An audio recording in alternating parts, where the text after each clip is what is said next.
स्वागत है आपका हमारे नए वीडियो में। ये है ओल्ड होंडा सिटी और जिसको हमने पूरा डेंट पेंट किया है। तो इस गाड़ी में हम डेंटिंग पेंटिंग की वीडियो नहीं बना रहे हैं, इसकी इंटीरियर क्लीनिंग का वीडियो बनाया है। और क्यों बनाया है आप कंडीशन देख के समझ जाएंगे। ये जब से गाड़ी खरीदी गई है तब से इसकी इंटीरियर क्लीनिंग नहीं हुई है। काफ़ी लोगों को पता भी नहीं कि इंटीरियर क्लीनिंग और वॉशिंग दोनों अलग अलग चीज़ें होती हैं।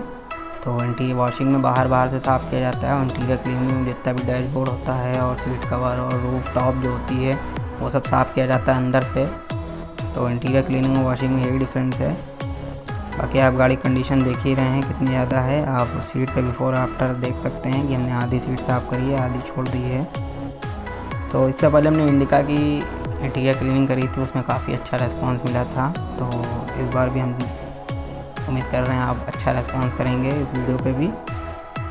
और इंटीरियर क्लीनिंग ऐसा नहीं है कि आप नहीं कर सकते हैं, आपके पास 2.5 से 3 घंटे होने चाहिए, आप भी कर सकते हैं, ऐसा कुछ नहीं है। इंटीरियर क्लीनिंग के केमिकल्स भी आते हैं और आप चाहें तो घर पे 2 रुपये का निरमा खरीद के उसको घोल कर साबुन से वही ब्रश से रगड़ सकते हैं। ब्लैक कलर का डैशबोर्ड होगा, उस पर आप ज़्यादातर ब्रश ना लगाएं तो ज़्यादा ही सही है। उस पर फोम से आप स्पंज होता है उससे आप क्लीनिंग करें क्योंकि उस पर रेशे पड़ जाते हैं। तो ब्लैक कलर पे आपको ध्यान रखना है, बाकी कोई सा कलर हो आप उस पर कर सकते हैं।